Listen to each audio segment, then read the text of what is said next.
Hey there, this is video 2 in our course on the Capricho.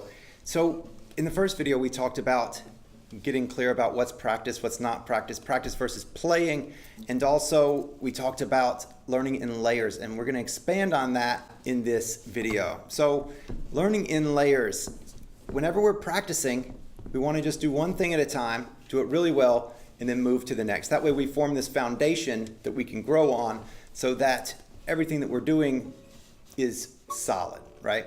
So to begin with, the first layer of this piece is learning the notes, and that includes the notes and the rhythm.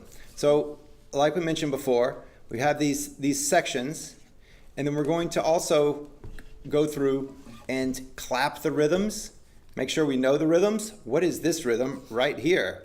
What is that, right? How do I clap and count that? So getting really clear on that, and also what are the notes? Where do my fingers go? And we're just gonna do that in time without any kind of stretching time or expression or anything. We're just getting notes. That said, we may kind of put an ear towards what's going to happen eventually on this.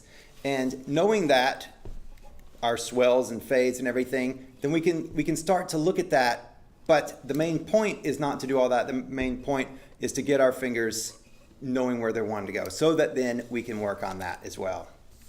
When we're learning the notes, then there are also these things in here, like this, called ornaments. So, is an ornament. And so, those type of things, whenever we have ornaments, there are certain rules to ornaments, and we'll talk about those. But when we first learn it, we want to learn it without the ornaments. And so,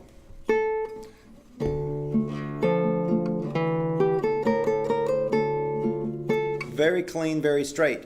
The reason is because when we put the ornaments in, we want to make sure that that underlying rhythm of our melody is absolutely solid, and that the ornaments don't interfere with that. So as a learning layer, we learn that without the ornaments first, get it really clean, make sure that we know what the timing sounds like of the line, make sure we know what the chord line sounds like.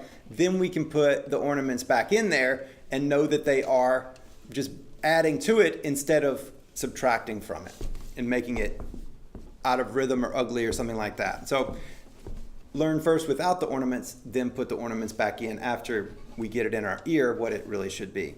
After we get our rhythm and our notes and everything else going on, then we can start to look at the different parts of the music and what is melody and what is not melody. So,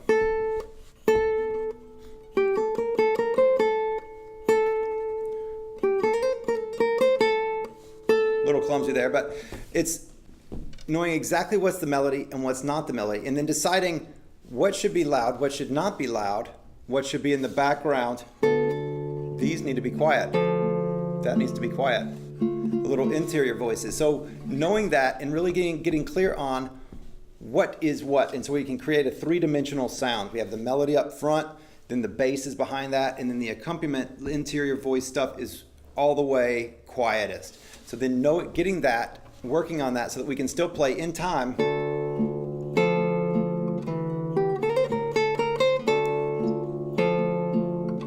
Getting the phrasing perhaps on, the bass line on, the melody, however we want to do with it, really getting clear on what the parts of the music are. So here we're talking about, we have 3 different sections. What's the general tone of each section? So is the first one,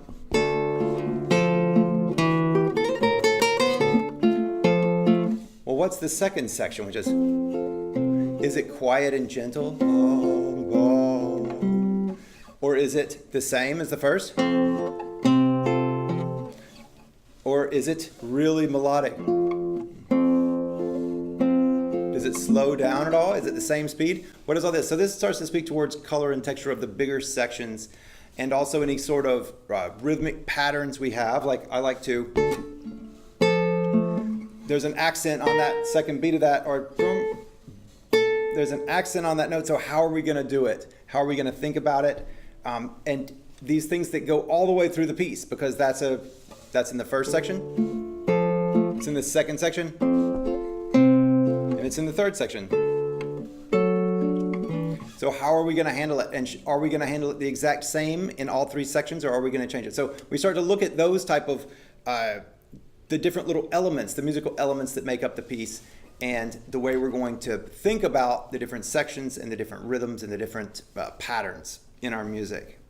Once we get all that, then we can start practicing rubato. And rubato is stretching time and compressing time, speeding up and slowing down. And so all rubato, all stretching time and compressing time has to be rooted in, first off, an absolute knowledge of what the actual rhythm on the page is in time. And sometimes it's going to take the same amount of time as it would have playing straight. So you slow down here and you speed up here and it all kind of works out. Other times it's like a big retard or big slowdown that really it suspends time and the overall beat. If you were just tapping your foot, it wouldn't end up the same at the end of the big phrase. So there are different spots that do different things within this piece. And so we'll look at that later as well. And so you can decide, how do I want to slow down and speed up? Where do I want to slow down and speed up? To what extent? You start to really look at those and then start practicing those. And there are a bunch of spots in this piece that give us the opportunity for that. And that's one of the great things about this piece. But it's one of the last things. It's a finishing touch because it has to rely on our knowledge of what needs to go on all these other layers first. So this is our overall game plan of how we're going to look at this piece. So as we go through this course, then for each section, we will go through these and we'll look at the notes, we'll look at the rhythms, we'll look at all these other musical considerations. And ideally, as you go through and you learn it, then for each small section that you're practicing, then you can go through and suspend the need to do all this other stuff until you get just the notes and the rhythm solid first, and then you get your concept of it better, and then you finally do your slowdowns and speeds up. So this is the recommended path. This is my recommended path for you to go through the Capricho. Hope you enjoy it. In the next video, we will be jumping in earnest, fingers on the guitar. We'll go get them. See you there.